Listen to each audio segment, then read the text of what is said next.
ወዳጆቼ አንድ ሰው በቁልፍ በተቆለፈ ክፍል ውስጥ ተዘግቶበት እንደሆነ አድርገን እናስብ። እንዲህ ባለ ሁኔታ ለብዙ ጊዜ ከቆየ በኋላ ግን እንደገና በሩ ለሳምንታት ተከፍቶ እያለ እሱ ግን አሁንም በጨለማ ውስጥ ሆኖ እንደተያዘ ያስባል። እሱን አስረው የያዙት ሰንሰለቶች የሚታዩ ቁሳዊ ነገሮች ሳይሆኑ የገዛ አእምሮ ሰንሰለቶች ናቸው። በክርስቶስ የተሰጠንን እውነተኛ ስልጣን ለማንረዳው ለኛና እንደኛ ላሉ ስፍር ቁጥር ለሌላቸው አማኞች እውነታው ይህ ነው። በየቀኑ በመንፈሳዊ ውጊያ ውስጥ እየተጓዝን ነው። ሆኖም ብዙ ጊዜ ሙሉ በሙሉ በማንረዳቸው መሳሪያዎች ስንዋጋ እንገኛለን። ጠላት በኃይል ብቻ ሳይሆን በማታለል፣ በማስፈራራት እንዲሁም በአስተሳሰባችንና በእምነታችን ላይ ተጽዕኖ በማድረግ ይሰራል።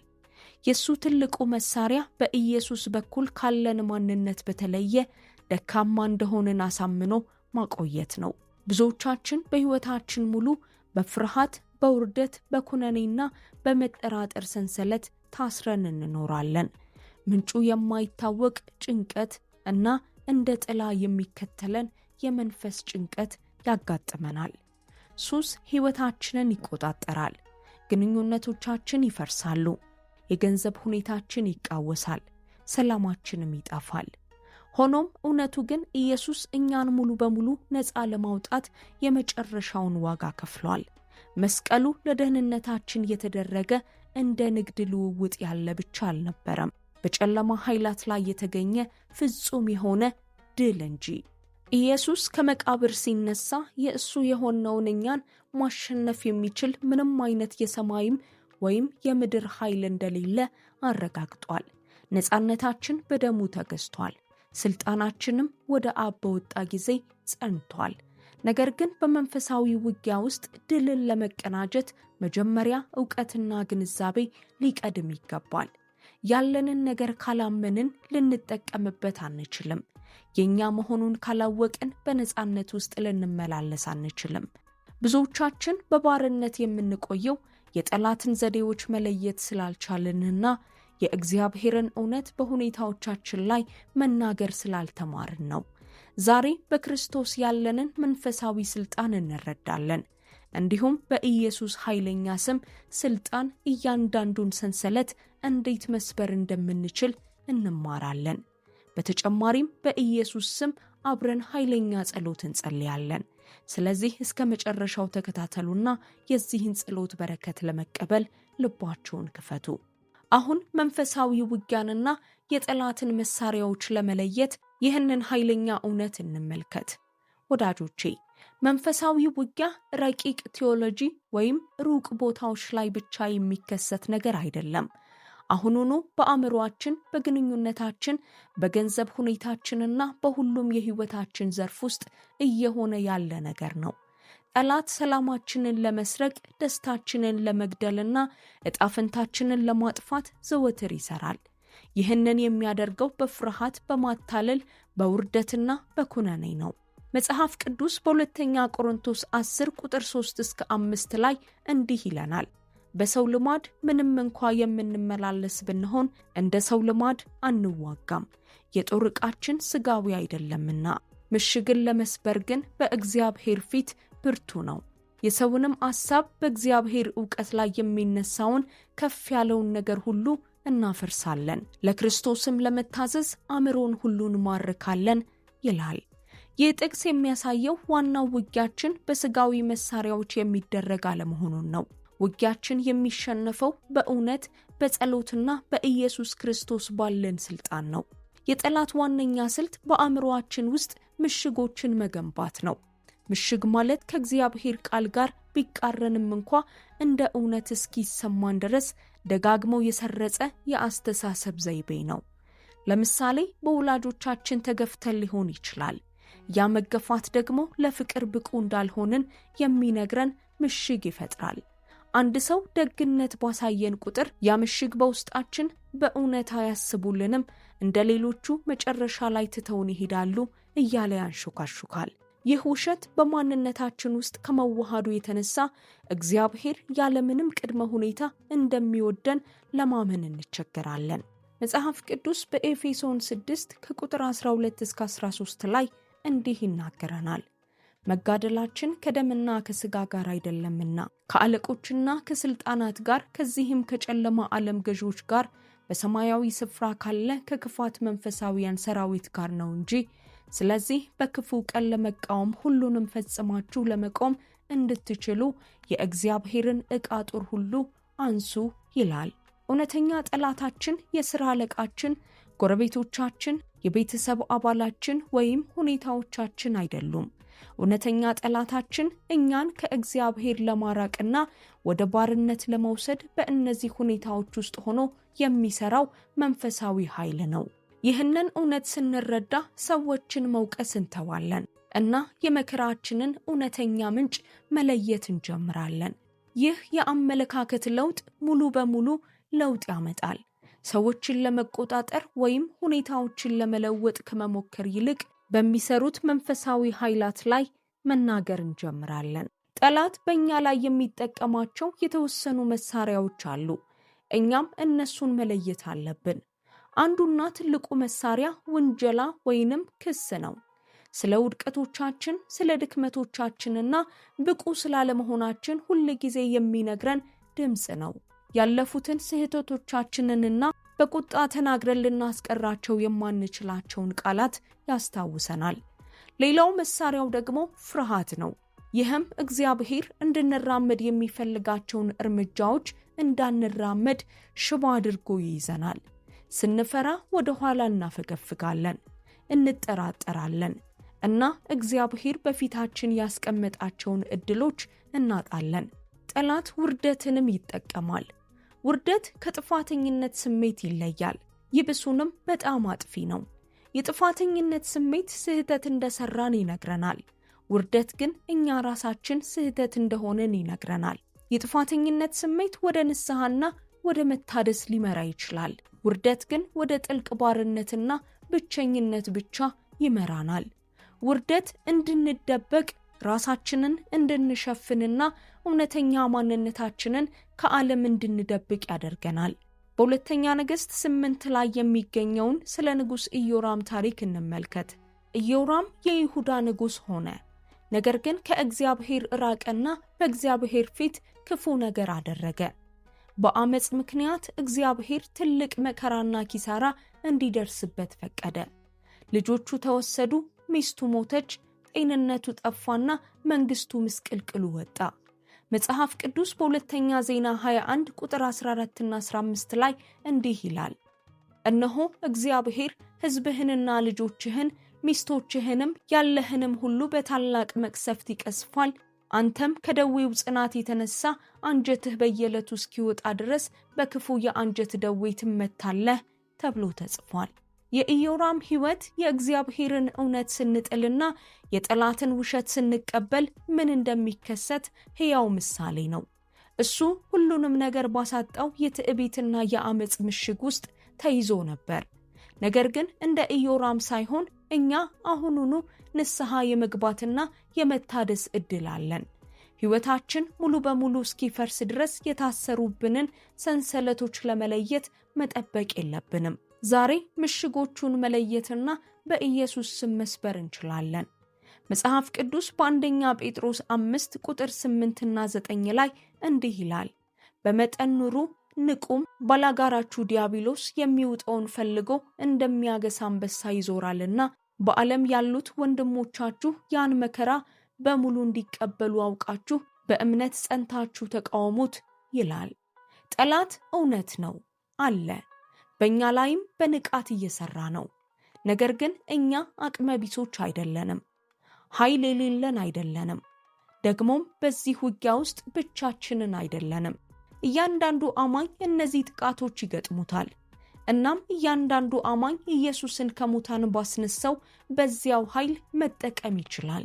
በአንድ ሁኔታ ላይ የኢየሱስን ስም ስንናገር ሞትን ድል ያደረገውን የኢየሱስን ስልጣን እየጠራን ነው።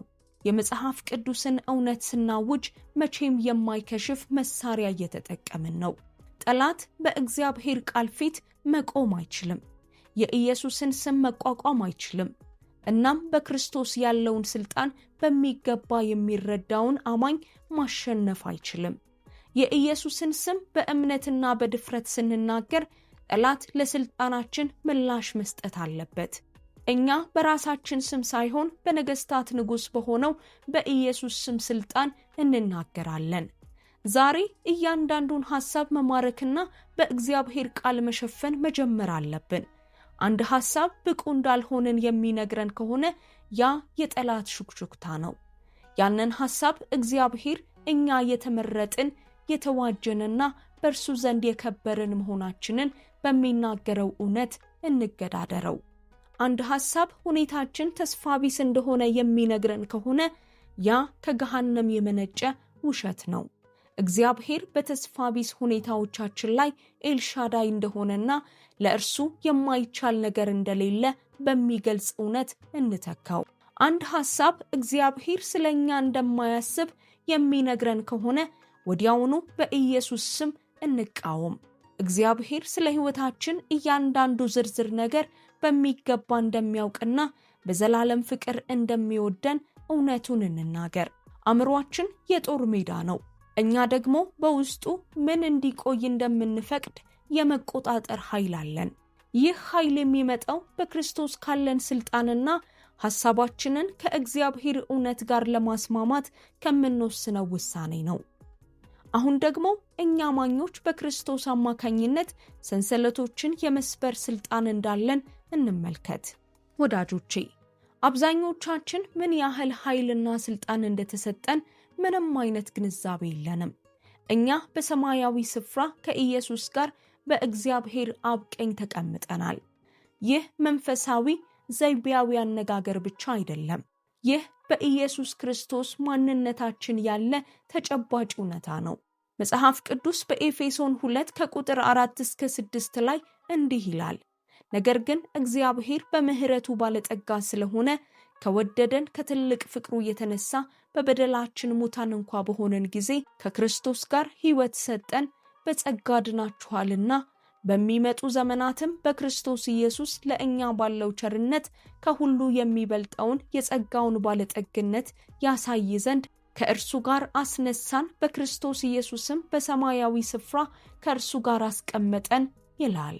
የዚህን እውነት ትርጉም እንረዳለን። እኛ በዝቅተኛ ቦታዎች ላይ አይደለንም ያለነው። ስልጣን ሁሉ ባለበት በሰማያዊ ስፍራ ነው የተቀመጥነው። ጠላት ከእግራችን በታች እንጂ ከራሳችን በላይ አይደለም። የሚያስረን እያንዳንዱ ሰንሰለት ኢየሱስ ለኛ ለሰጠን ስልጣን ተገዢ ነው። ኢየሱስ በምድር ላይ በነበረበት ጊዜ በጨለማ ኃይላት ሁሉ ላይ ያለውን ስልጣን አሳይቷል። አጋንንትን በቃል አውጥቷል። የታመሙትን በመንካት ፈውሷል። ማዕበሉን በትእዛዝ ጸጥ አድርጓል። ከዚያም ሁሉንም ነገር የለወጠ አንድ ነገር ተናገረ። መጽሐፍ ቅዱስ በማቴዎስ 28 ከቁጥር 18 እስከ 20 ላይ እንዲህ ይላል፣ ኢየሱስም ቀረበና እንዲህ ብሎ ተናገራቸው፣ ስልጣን ሁሉ በሰማይና በምድር ተሰጠኝ። እንግዲህ ሂዱና አሕዛብን ሁሉ በአብ በወልድና በመንፈስ ቅዱስ ስም እያጠመቃችኋቸው ያዘዝኳችሁን ሁሉ እንዲጠብቁ እያስተማራችኋቸው ደቀ መዛሙርት አድርጓቸው። እነሆም እኔ እስከ ዓለም ፍጻሜ ድረስ ሁልጊዜ ከእናንተ ጋር ነኝ ይላል። ኢየሱስ ስልጣኑን ለተከታዮቹ ለቤተ ክርስቲያንና እንደኛ ላሉ አማኞች ሰጥቷል። ይህ የተውሶ ስልጣን አይደለም። ይህ ጊዜያዊ ስልጣን አይደለም። ይህ በነገስታት ንጉሥ የተሰጠ ቋሚ ስልጣን ነው። በኢየሱስ ስም ስንናገር በእርሱ ስልጣን እየተናገርን ነው። በእርሱ ስም አንድን ነገር ስናስር በሰማይና በምድር የታሰረ ይሆናል። በእርሱ ስም አንድን ነገር ስንፈታ ይፈታል። መጽሐፍ ቅዱስ በማቴዎስ 16 ቁጥር 18 እና 19 ላይ እንዲህ ይናገራል፣ እኔም እልሃለሁ አንተ ጴጥሮስ ነህ፣ በዚህችም ዓለት ላይ ቤተክርስቲያኔን እሰራለሁ፣ የገሃነም ደጆችም አይችሏትም። የመንግሥተ ሰማያትንም መክፈቻዎች እሰጥሃለሁ። በምድር የምታስረው ሁሉ በሰማይ የታሰረ ይሆናል፣ በምድርም የምትፈታው ሁሉ በሰማያት የተፈታ ይሆናል ይላል። እነዚህ መክፈቻዎች ስልጣንንና መብትን ይወክላሉ። ኢየሱስ ለመንግሥተ ሰማያት ኃይል መብት ሰጥቶናል። የጠላትን ሥራ ለማሰርና የእግዚአብሔርን በረከቶች በሕይወታችንና በሌሎች ሕይወት ውስጥ ለመፍታት መክፈቻዎቹ አሉን። ነገር ግን ይህ ሥልጣን በእምነትና በጸሎት መጠየቅና ተግባራዊ መሆን አለበት። አለን ብለን የምናምንበትን ሥልጣን ልንጠቀምበት እንችላለን። ስለዚህ እግዚአብሔር የሰጠንን ኃይል እውነታ እንቀበል። ከኢየሱስ ጋር በሰማያዊ ስፍራ እንደተቀመጥንና እያንዳንዱ ሰንሰለት ለትእዛዛችን ተገዢ እንደሆነ እናውጅ። በሉቃስ 13 ላይ እንደሚገኘው ከ18 ዓመት ጀምሮ በድካም መንፈስ ታስራ ስለነበረች ሴት እንመልከት። መጽሐፍ ቅዱስ በሉቃስ 13 ከቁጥር 11 እስከ 13 ላይ እንዲህ ይላል። እነሆም ከ18 ዓመት ጀምሮ የድካም መንፈስ ያደረባት ሴት ነበረች። እርሷም ጎባጣ ነበረች። ቀንታም ልትቆም ከቶ አልተቻላትም።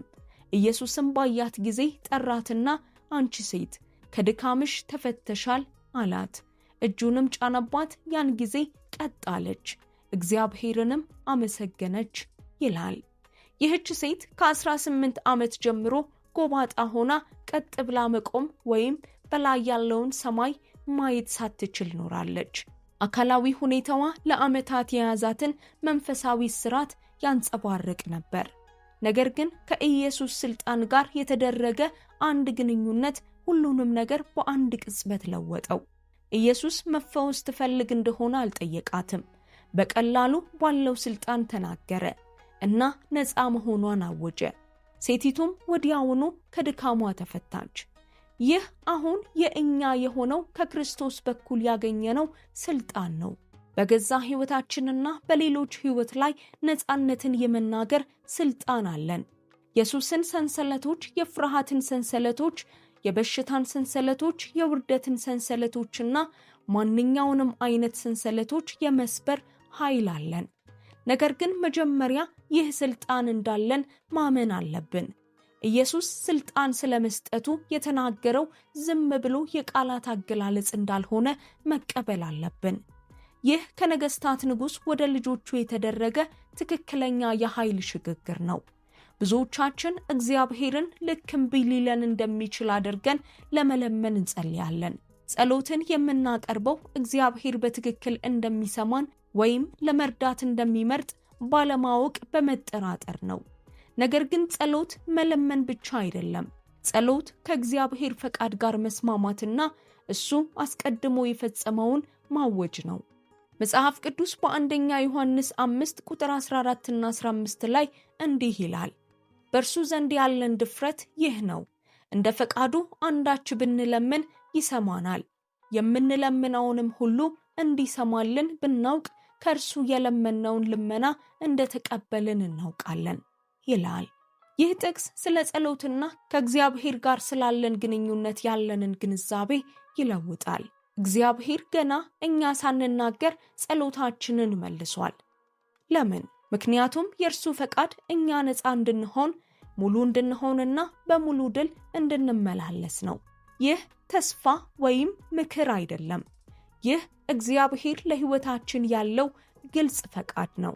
እንደ ፈቃዱ ስንጸልይ መንግስቱን የሚቃወሙትን ኃይላት ስንቃወም ራሳችንን ከእርሱ ኃይል ጋር እያሰለፈን ነው።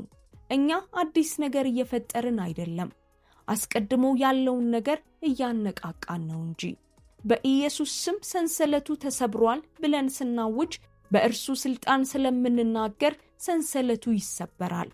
ሰንሰለቱ ይሰበራል ብለን ተስፋ እያደረግን አይደለም፣ ስለተከናወነው እውነታ በእርግጠኝነት እየተናገርን ነው እንጂ። ጠላት በእኛ ላይ ያለው ብቸኛ ኃይል እኛ በውሸቱ ስናምንና ውሸቱን ስንቀበል የምንሰጠው ኃይል ብቻ ነው። አንዴ እውነቱን ካወቅን፣ ሥልጣናችንን ከጠየቅን፣ በሁኔታው ላይ የኢየሱስን ስም ከተናገረን በኋላ ጠላት መሸሽ አለበት። ምርጫ የለውም። ምክንያቱም እሱ ለክርስቶስ ሥልጣን ተገዢ ነው። እኛም በክርስቶስ ውስጥ ነን። የእርሱ መሸሽ በምርጫ የሚሆን አይደለም፣ እኛ በከፍተኛ ሥልጣን ስለምንናገር ግድ የሆነ እንጂ። አሁን በድል መቆምና ነፃነትን ስለመጠበቅ እናስብ። ወዳጆቼ፣ ሰንሰለትን መስበር አንድ ነገር ነው። ነገር ግን ነፃነትን ጠብቆ መቆየት ለጊዜው እፎይታ ባገኙትና ሙሉ በሙሉ በተለወጡት መካከል ልዩነትን የሚፈጥር ነገር ነው። ብዙ አማኞች ድልን አግኝተዋል። ሰንሰለቶች ሲሰበሩ ተሰምቷቸዋል። ነፃነትን ቀምሰዋል።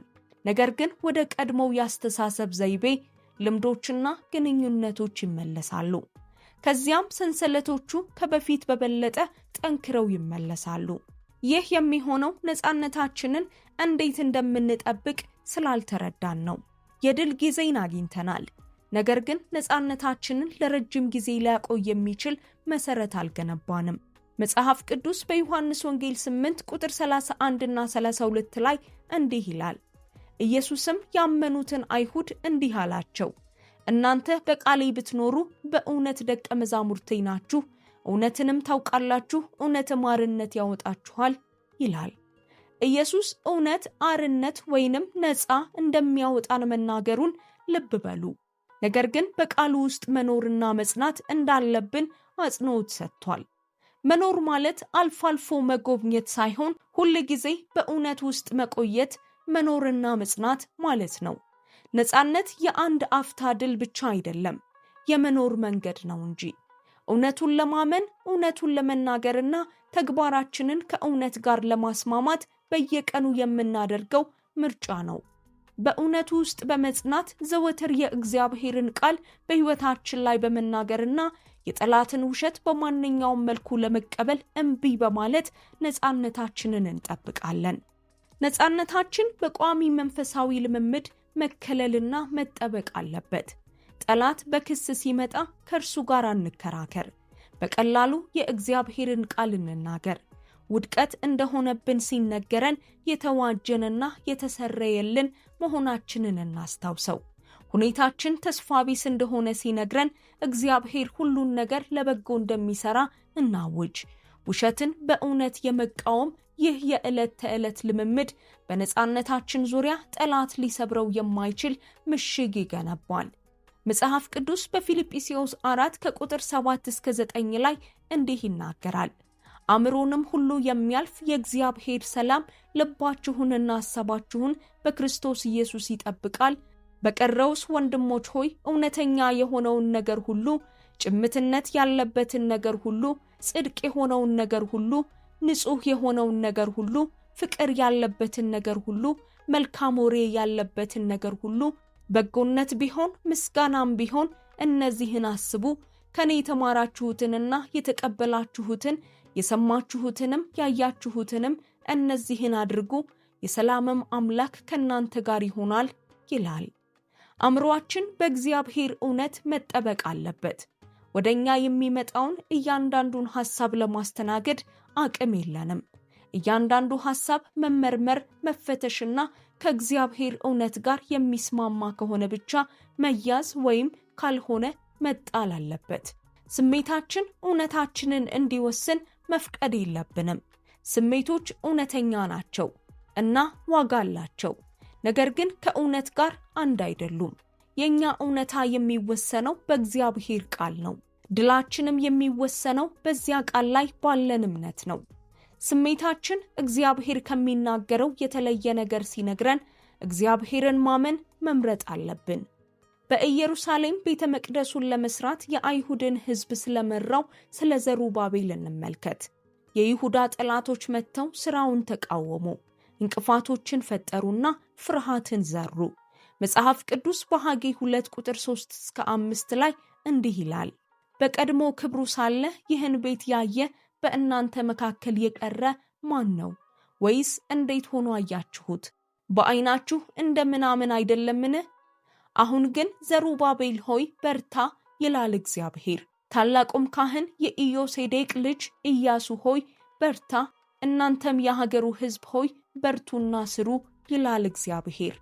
እኔ ከእናንተ ጋር ነኝና ይላል የሰራዊት ጌታ እግዚአብሔር።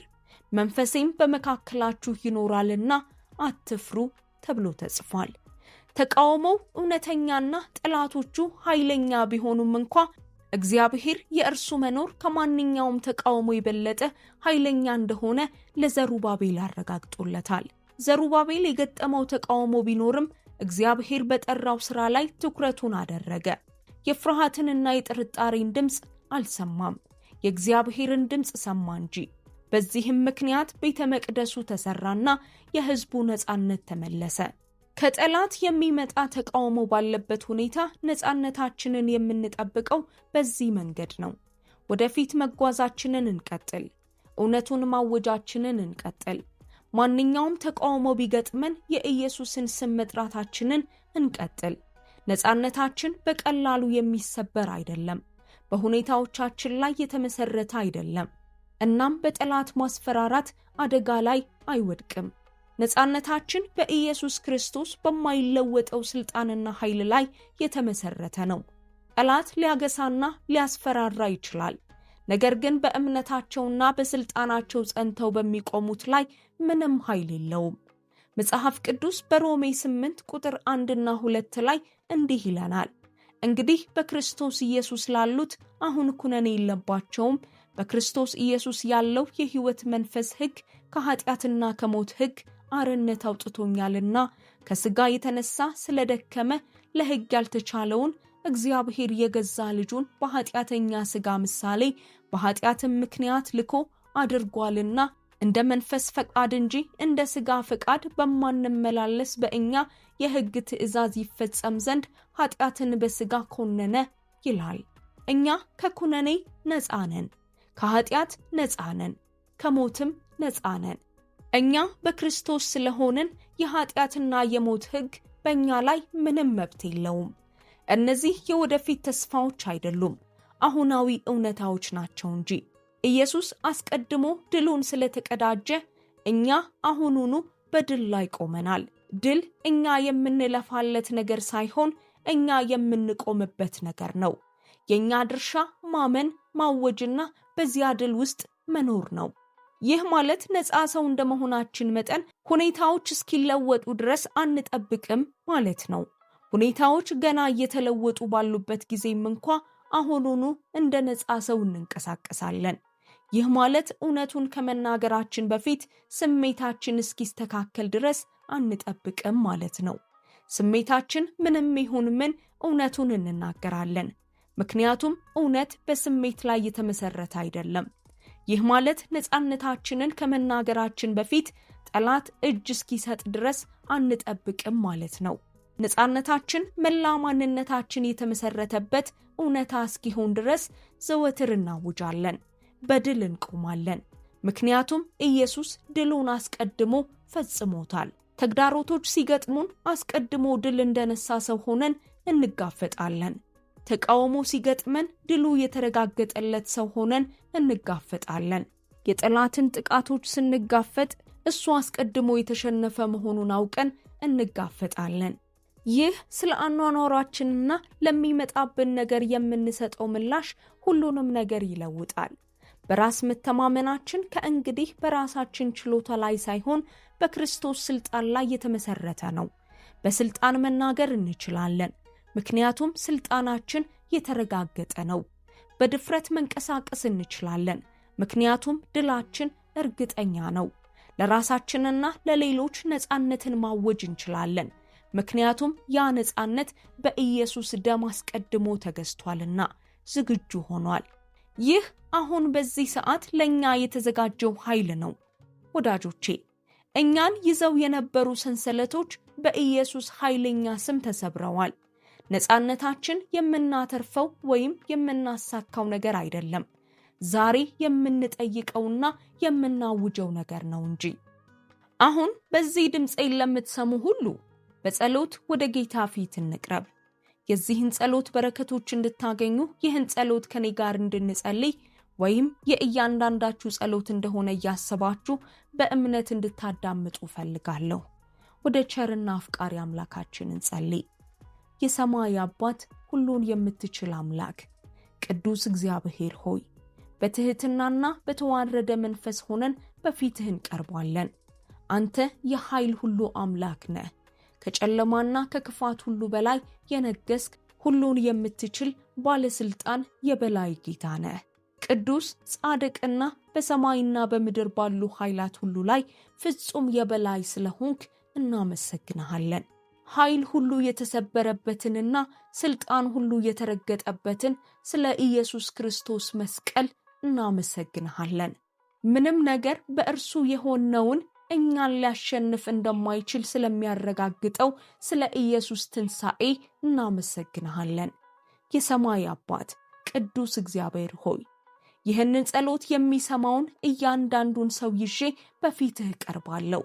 በፍርሃት የታሰሩትን፣ በውርደት የተያዙትን ወይም በጠላት ውሸት የታሰሩትን ይዤ በፊትህ አለሁ። ከነጻነትና ለእኛ ከሆነው ዓላማ አንዳች ነገር ወደ ኋላ እየጎተተው እንደሆነ የሚሰማውን እያንዳንዷን ነፍስ ይዤ አቤቱ በፊትህ ቀርቤያለሁ። አእምሮ በክስ ስለሚታወክና መንፈሱ በኩነኔ ለከበደበት ሁሉ እጸልያለሁ። በኢየሱስ ስም ስልጣን መፈታት ይሁን። በክርስቶስ ኢየሱስ የመስቀል ሞት ያገኘነውን ድል እናውጃለን። በኢየሱስ ስም ሰንሰለት ይበጠስ፣ እስራት ይፈታ፣ ቀንበር ይሰበር። የትንሣኤውን ኃይል እናውጃለን። ድል፣ መፈታት፣ ነጻነት እድል ፈንታችን መሆኑን እናውጃለን። ጌታ ሆይ ባንተ ያገኘነውን ስልጣን ባልተረዳንበት፣ ምናልባትም እያወቅን ቸል ባልንበት ነገር ሁሉ ይቅር በለን። አንተ እኛን ይቅር እንዳልከን እኛም የበደሉንንና ለእስራታችን ምክንያት የሆኑትን ሁሉ ይቅር እንላለን። የጎዱንን ወይም የከዱንን ሁሉ መራርነት፣ ቂምና ቁጣ እንተዋለን። ከተያዝንበት ሰንሰለት ነፃ መሆናችንን እናውጃለን። በኢየሱስ ሞትና ትንሣኤ ባገኘነው ይቅርታ ውስጥ እንመላለሳለን። አባት ሆይ አሁን በክርስቶስ ያለንን ስልጣን እንደገና ለመያዝ ወደ ፊትህ እንመጣለን። ከኢየሱስ ጋር በሰማያዊ ስፍራ እንደተቀመጥን እናውቃለን። በዚያም የኃይልና የስልጣን ቦታ ላይ ሆነን በሚያስረን እያንዳንዱ ሰንሰለት ላይ እንናገራለን። በኢየሱስ ኃይለኛ ስም እያንዳንዱ የፍርሃት ምሽግ ከሕይወታችን ላይ እንደተሰበረ እናውጃለን። እኛ ብቁ እንዳልሆንን የሚነግረን እያንዳንዱ ውሸት በኢየሱስ ስም ተጋልጧል፣ ደግሞም ፈርሷል። እያንዳንዱን የጠላትን ክስ እንገስጻለን። እኛ ጻድቅ፣ የተዋጀንና ቅዱሳን መሆናችንን እናውጃለን። እያንዳንዱን የውርደት ሰንሰለት፣ እያንዳንዱን የጥፋተኝነት ሰንሰለት፣ እያንዳንዱን የኩነኔ ሰንሰለትና እያንዳንዱን የተስፋ መቁረጥ ሰንሰለት በኢየሱስ ስም እንሰብራለን። እኛ አርነት እድል ፈንታችን መሆኑንና ሙሉ በሙሉና ለዘላለም ነፃ መሆናችንን እናውጃለን። በጠላት በቆሰልንባቸው ቦታዎች ሁሉ ጥልቅ ፈውስህ እንዲነካን እንጠይቃለን። ስቃይ በተደበቀባቸው የልባችን ጥልቀት ውስጥ ያሉትን ስፍራዎች ንካ። በአእምሮአችን ውስጥ ምሽግ የፈጠረውን የመገፋት ስቃይ ፈውስ። እኛ የማንፈለግ ሰዎች እንደሆንን ወይም ሁል ጊዜ ወደ ኋላ የምንቀር ሰዎች እንደሆንን የሚሰማንን ስሜትና ዕውቀት በኢየሱስ ስም ገስጸው። ማንነታችንን የገነባውን በደል ያስከተለውን ቁስል ፈውስ። የከበረን እንደሆንን የሚመሰክረውን መንፈስ መልስልንና ራሳችንን በበደሉን ሰዎች ዓይን ሳይሆን በአንተ ዓይን እንድናይ እርዳን። የአንተን ቸርነትና ታማኝነት እንድንጠራጠር ያደረገንን የተሰበረ እምነትና የውስጥ ቁስል በኢየሱስ ስም ፈውስ። ማንነትህ የታመነ እንደሆነና አንተ መቼም እንደማትከዳን እንድናውቅ እርዳን። ተስፋና ሰላምን የዘረፈንን ኪሳራና ሐዘን ፈጽመህ ፈውስ። የፈውስ ዘይት በተሰበሩ ቦታዎቻችን ሁሉ ላይ ይፍሰስ። መገኘትህ የተሰረቀብንን ይመልስ። ፈውስ አሁን በሁለንተናችን ውስጥ እየፈሰሰ እንደሆነ እናውጃለን። ሙሉ በሙሉ በድልና በስኬት ውስጥ እየተጓዝን እንደሆነ እናውጃለን። ጠላት በሕይወታችን ላይ ሊያደርገው የሞከረው እያንዳንዱ ገደብ አሁን በኢየሱስ ስም ተሰብሯል። ሰንሰለቶች ተሰብረዋል። ምሽጎች ፈርሰዋል። እኛም በሰማይም በምድርም ሁሉ ስልጣን የእርሱ በሆነው በኢየሱስ ስም ያገኘነውን ስልጣን እንይዛለን። በአእምሮአችን፣ በአካላችን፣ በግንኙነቶቻችንና በዓላማችን ላይ የሚሰነዘር እያንዳንዱ ጥቃት በኢየሱስ ስም ከሽፏል። የጠላት ቀስት ወደ ኋላ ተመልሷል። በእኛ ላይ የተሰራ እያንዳንዱ መሳሪያ ከንቱ እንደሆነና እያንዳንዱ የጠላት ዕቅድ ተጋልጦ እንደጠፋ እናውጃለን። ከዚህ ሰዓት ጀምሮ በሕይወታችን ላይ ጥበቃን እናውጃለን። በእኛና በምንወዳቸው ሰዎች ሁሉ ዙሪያ የጥበቃ አጥር በኢየሱስ ስም ገነባን። አእምሮአችንን ከመርዛማ ሐሳቦች፣ ልባችንንም ከተስፋ መቁረጥ ጠብቅ። ከጠላት ተንኮልና ለጥፋታችን ከተዘረጉ ወጥመዶች በኢየሱስ ስም ጠብቀን። የምንወዳቸው ሰዎች ሁሉ በኃይለኛ እጅህና በመለኮታዊ ጥበቃህ ይከበቡ። እኛ በሙሉ ነፃነት፣ በሙሉ ፈውስና በፍጹም ድል ውስጥ እየተጓዝን እንደሆነ እናውጃለን። ኢየሱስ ያሸነፈው እያንዳንዱ ድል አሁን የእኛ የእያንዳንዳችን ድል እንደሆነ እናውጃለን። ጌታ ሆይ የምንወዳቸውን ሁሉና ይህንን ጸሎት የሚሰሙትን ሁሉ ወዳጆቼ በፊትህ ይዤ ቀርባለሁ። በሕይወታቸው በሁሉም አቅጣጫ ነፃነታቸውን፣ ፈውሳቸውንና ድላቸውን አውጃለሁ። የስምህን ኃይልና በክርስቶስ ያላቸውን ድል እንዲያውቁ በኢየሱስ ስም ጸልያለሁ። ጌታ ሆይ በዚህ ጸሎት ከተስማሙት ሁሉ ጋር ይህንን ጸሎት በፊት ስንጸልይ አሁን በአንተ ፊት ለተከፈቱ ለእያንዳንዱ ልቦች እናመሰግንሃለን። እርስ በርሳችን እየጸለይንና እንደ ክርስቶስ አካል አብረን በመቆም በአንድነት በፊትህ አለን። ከእግዚአብሔር ፍቅር በክርስቶስ ኢየሱስ ምንም ሊለየን እንደማይችል በአንድነት እናውጃለን። ከወደደን ከእርሱ የተነሳ ከአሸናፊዎች እንደምንበልጥ በአንድነት እንናገራለን። በድል በፈውስና በስኬት አብረን እንቆማለን።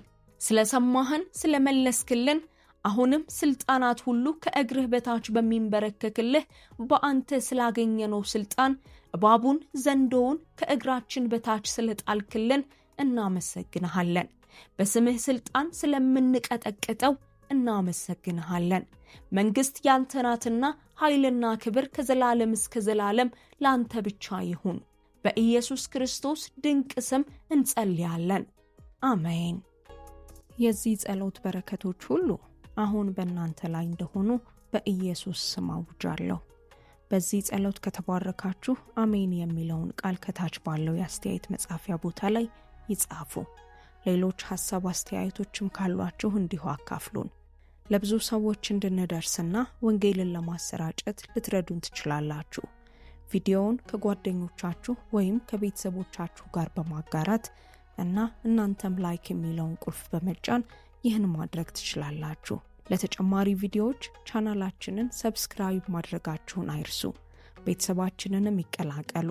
የምታደርጉትን ሁሉንም አይነት ድጋፍ እናደርጋለን። ጌታ ኢየሱስ ይባርካችሁ። በረከት ለመሆን ተባርካችኋል። የጸሎት ጥያቄዎቻችሁን በኮሜንት መስጫው ላይ ከማስቀመጥ አትከልከሉ። እንጸልይላችኋለን። እናንተም ይህ አገልግሎት እንዲሰፋና በመላው ዓለም የሚገኙ ሰዎች ጋር እንዲደርስ ጸልዩልን። በእምነትም ከኛ ጋር እንድትቆሙ እናበረታታችኋለን። ክብር ሁሉ ለእግዚአብሔር ይሁን። የጌታችን የኢየሱስ ክርስቶስ ጸጋና ሰላም ከሁላችሁ ጋር ይሁን። ተባረኩ።